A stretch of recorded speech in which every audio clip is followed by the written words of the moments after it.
உயிர்த்தெழுந்த இயேசு கிறிஸ்துவின் நாமத்தினாலே வாழ்த்துக்கள். பிரியமானவர்களே, இதை பார்த்துக் கொண்டிருக்கிற அன்பு சகோதர சகோதரிகளே, யாராக இருந்தாலும் சரி, ஆண்டவர் சொல்றாரு, "vengeance is mine, I will repay says the Lord."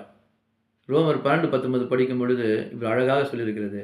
நான் இதை பார்த்து கொண்டிருக்க சகோதர சகோதரிகளே, தேவ பிள்ளைகளே, நீங்க இதை பார்த்து கொண்டு சில பேர் பிஸ்னஸ் பண்ணி கொண்டு இருக்கலாம், வியாபாரம் பண்ணிக்கலாம், தொழில் பண்ணி கொண்டு இருக்கலாம், ஐடியில் வேலை பண்ணி கொண்டு இருக்கலாம், சிலர் கவர்மெண்ட்டில், சென்ட்ரல் கவர்மெண்ட்டில் வேலை பண்ணி கொண்டு இருக்கலாம், நீங்கள் மார்க்கெட்டிங்கில் இருக்கலாம், என்ஜிஓஸில் இருக்கலாம், இல்லை நீங்கள் இண்டிபெண்ட்டாக ஒரு தொழில் செய்து கொண்டு இருக்கலாம்.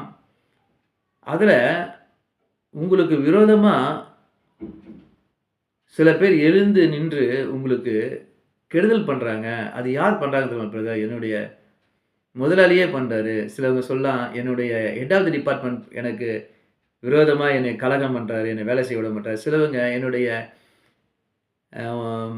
மேனேஜர் எப்படி இருக்கார், சீஃப் எப்படி இருக்கார், எம்டி எப்படி இருக்கார், என்னை இன்சார்ஜ் என்னை வேதனைப்படுத்துகிறாரு, என்னை கஷ்டப்படுத்துகிறாரு, எப்போ பார்த்தாலும் கடினமாக நடத்துகிறாரு, அசிங்கமாக திட்டுறாரு, என்னை ஹியூமிலியேட் பண்ணுறாரு, என்ன பண்ணுன்னு தெரில, எனக்கு really I am worrying much, what shall I do அப்படின்னு நீங்கள் சொல்லி கொண்டு இருக்கலாம்.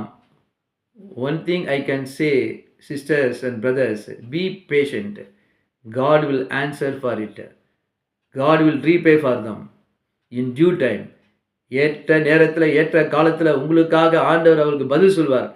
நீங்கள் அமைதியாக இருங்க. நீங்கள் விரோதமாக, நீங்கள் வேறு வழியில், தப்பான வழியில் அவங்களுக்கு எதிர்த்து நின்று அவங்களுக்கு கெடுதல் செஞ்சிடாதீங்க. இல்லை எதிர்த்து அவங்கள நானும் எப்படிப்பட்டவன் நீங்கள் பேசிடாதீங்க. சகோதர சகோதரிகளே, நீங்கள் பொறுமையாக இருங்க. ஆண்டவர் அவங்களுக்காக யுத்தம் பண்ணுவார். அதாவது உங்களுக்காக அவர் எழுந்து நின்று யுத்தம் பண்ணுவார். அவர் உங்கள் வேலையில் உயர்வை கொடுப்பார். உங்கள் வாழ்க்கையில் நல்ல ஆசீர்வாதத்தையும் நன்மையும் காண செய்வார். விருத்தியை உண்டு பண்ணுவார்.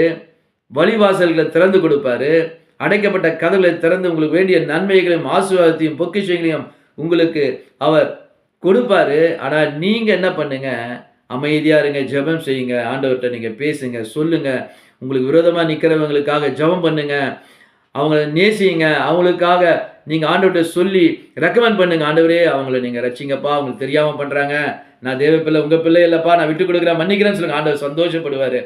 ஆனால் அவங்க பண்ணுறவங்க உங்களுக்கு முகாந்திரம் இல்லாமல் உங்களுக்கு சொந்தங்களாக இருந்தாலும், உற்றா உறவினராக இருந்தாலும், நண்பர்களாக இருந்தாலும் உங்களுக்கு விரோதமாக பண்ணால், ஆண்டவர் அந்த ஏற்ற நேரத்தை அவங்க கால் சரிக்கு இவ்வளோ நேரத்தை பார்த்துட்டு இருக்கார். அவர் சந்திப்பார். நீங்கள் நல்லா இருக்க போகிறீங்க, நீங்கள் ஆசீர்வாதம்